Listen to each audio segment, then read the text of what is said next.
this film study is really at least a week overdue. It's on Dax Hill's performance in the Bengals' 34-23 win over the Bucs in Week 15. Of course, we're on to Week 17 now. Dax Hill hasn't played a lot on defense this year. For being a first-round pick, as one of those guys who hasn't gotten many opportunities, it makes sense. The Bengals have such a deep and talented secondary, even with all the injuries and guys that are out or have spent time on the injury list. In Week 15 against the Bucs, Mike Hilton didn't play at all. It's the only game this year that to my knowledge, that he hasn't played. So Dax Hill got extended time as a nickel safety, played 66 snaps, and that's more snaps than he's played in terms of defense in the rest of the season this year in 2022 as a rookie. So pretty significant look. And if you ask me, he looked like Dax Hill. He looked like the Dax Hill that we saw at Michigan. I mean, there was occasional plays where he was beat in pass, but an aggressive guy coming downhill, has sticky coverage, pretty smart player, very versatile. Wasn't playing middle of the field safety or free safety. He was playing what I expected him to play early in his career, which is like nickel safety, slot corner, whatever people want to call it. But looked good to me. Let's get into some of the film. Let you guys make up your own mind. This is a Ravens channel generally, but I am trying to cover AFC North teams, particularly the ones like the Bengals and the Ravens that are in the playoffs and trying to vie for seeding, for potential playoff seeding, and how they match up again in the last week of the regular season. All right, so let's get to some of the film.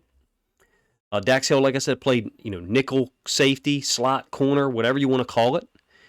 For the most part, in the plays that I saw, I don't have all 66 plays, only saved about 25. Have seen him get beat, but this is Chris Godwin, and he's being bumped running across the formation as the Bengals play one of their patented coverages where it's basically man here, and then the inside linebacker is man on the fullback. And in this case, it ends up being a short gain. Dax Hill runs into Logan Wilson, still able to make the tackle for a 5-yard gain early in the game. I think first possession. I think he had 3 tackles on the first possession, to be honest with you. Playing a little bit softer coverage up there, and the Bengals are playing pretty much the same coverage, if you ask me, as they just played. Dax Hill's playing man on 2, and then Logan Wilson is playing man on 3. And in this case, they get outflanked to the flats. One of the things that teams... it seems as if the Bengals are willing to cede is the flats, and they do this often. Now, they have other coverages where someone will jump the flats and take this away. That's what makes playing against the Bengals so dangerous, is there appears to be openings like this one at times, and there certainly was in this case. And then the very next play, or a couple of plays later, you try to go back to that concept, and there's somebody sitting in the flats waiting on it. They're a very versatile team, very smart. Dax Hill fits right in, if you ask me. Athletic guy. You can see he's chased number 2 across, and maybe he's chased him too far, and now he's trying to recover, and he's coming over here to be the first guy to make contact in terms of making the tackle. Elite athleticism, if you ask me. Great tackler. Coming downhill into the box, just like Mike Hilton does, if you ask me, just like Von Bell does at times, is his strength. And I think this shown in this game against the Bucs in Week 15. He had 8 tackles. I think 5 solo. I could be wrong there. I'll give you the end zone angle of this one. Dax Hill is off screen to our right. There's going to end up with a joker set, so that means there's 2 running backs in the field or 2 people lined up in the backfield. The near back, again, because Dax Hill is off on this side, the near back is going to disappear. So then he's just going to pick up the far back. I mean, that's just basic football when you're reading backs. Near back goes away, little counter step, and here comes Dax Hill showing up. He's aggressive, smart, fits right in with that Bengals defense. However, long Mike Hilton is under contract for, you would anticipate him being a starter. To me, Dax Hill is going to fit right in eventually, whether it's 2023, 2024, I'm not sure. I would expect him to have a bigger impact. He's a guy who competes, takes on blocks like you see here. This is a pulling backside guard that he's taken on. Dislodges him. Dax Hill has the athleticism, the balance, and the core strength to stay involved in the play and still get involved in the tackle. I don't think the nature or structure of the Bengals defense changes at all when Dax Hill is in there. It may actually even be better in terms of him filling downhill. The same play, end zone angle, by the way. Excuse me, all 22 angle. And what I want you to take note of is look where he's lined up, and then where the line of scrimmage is. Line of scrimmage is the 50. Watch how he's committed to being downhill. Pratt and Wilson are too. Look at them clog up the front side. All 3 of them come downhill, and they basically meet this at the line of scrimmage. So we're talking about these 3 guys here all coming downhill at angles to clog up the direct run lanes. That's why even out of their nickel 4-2-5 personnel, the Bengals are still able to stop the run when they want to. Guys like Pratt, Wilson, Dax Hill, Hilton, they come downhill. Von Bell, they come downhill. They make tackles. They're aggressive, super smart, super strong, and physically talented guys at the same time. Guarding Godwin as number 2. Play goes away from him here. One thing I will say is he's very heavy on the eyes on the receivers that he's guarding, so that could be indicative of man-to-man. You're going to see how that kind of impacts him negatively on one play in the end zone here later. I would say that as he grows and gets more reps on the field, he'll have a little bit softer eyes, be able to have a little bit more eye discipline. This is cover 3, where they're throwing over top of Logan Wilson, basically giving Logan Wilson some eye candy. Inserting one safety down, Jesse Bates, and then Hill is playing the curl flat. Pratt is playing curl flat. The other inside linebacker, Logan Wilson. The Bengals do this a little differently than certain teams do. They'll drop a safety down to be the hook to curl player, which is generally going to be where your inside linebackers play. Because they've got trips to the side, the Bengals are dropping the safety down to the trips. Still playing a cover 3. You can see the corners and the free safety being your middle third player. 4 underneath droppers. In this case, they're not targeting Dax Hill. They're giving Logan Wilson some eye candy underneath in the running back, and then Mike Evans is just running the over concept over the top of Wilson.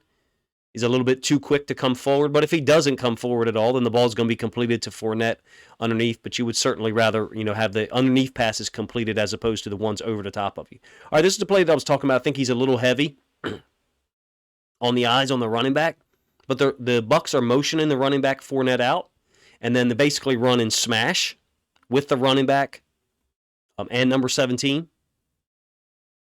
And they're running Godwin out of there. So Godwin's running out of there, and they're really isolating, I think this is Cam Taylor-Britt right here on number 17. And I think Dax Hill's he's looking at the quarterback for a moment. You can see his eyes are on the quarterback now. Then he locks on to the running back Fournette, and he's not aware that the ball has been thrown until it's too late for him to try to possibly help out. I expect him to be able to play things better than that. Did he cover the guy up, Leonard Fournette, that he was supposed to? Absolutely. Does he get a 0 on that play for his assignment or anything like that? No, certainly not. But he's talented enough and smart enough, if you ask me, and versatile enough to be able to help defend that route as well, so that Tom Brady or whoever's playing quarterback doesn't throw it in the future. You can see how physical he is with his hands. Coming downhill, Godwin here is trying to go pin him inside, and he's able to stand his ground. It's still a 7-yard gain, don't get me wrong, but Dax Hill fits right within the philosophy of the Bengals of playing a nickel defender in the box often as that 7th guy who's able to play the running back, through B gap, A gap, whatever the gap might be. He fits right in their philosophy and the structure, if you ask me. Based on this film that I'm watching, there's no reason why he can't contribute to this defense. The main concern, in breaking routes, man-to-man against slot receivers, yes, he's been beat twice, but the first play that I showed you and this one here, there's no doubt about that. Do I think that he would just continue to get beat on those? No, I don't. I think Dax Hill is talented enough. This one's a little bit slow recognition, if you ask me, by him and Eli Apple. But it's essentially a toss play.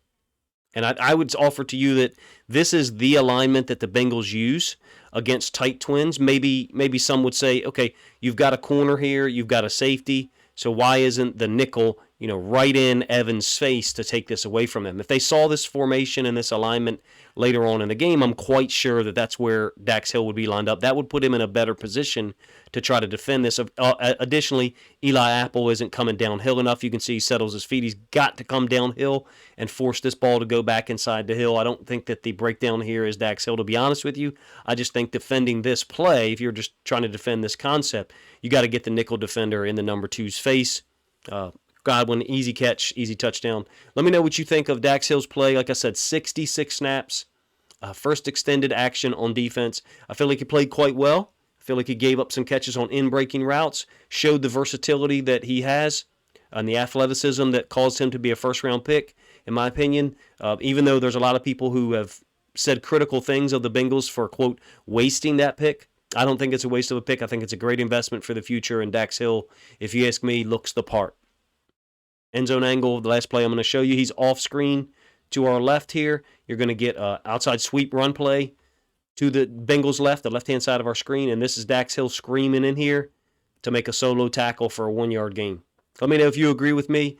Dax Hill, the film shows a guy who can play, and it wouldn't surprise me at all if in the last 2 games of the regular season he gets more reps, or if when called upon in the playoffs he performs and is able to give similar or exact same production and toughness and talent and tackling ability as Mike Hilton does to the Bengals starting defense. Appreciate you guys' time. Let me know what you think of the video in the comment section.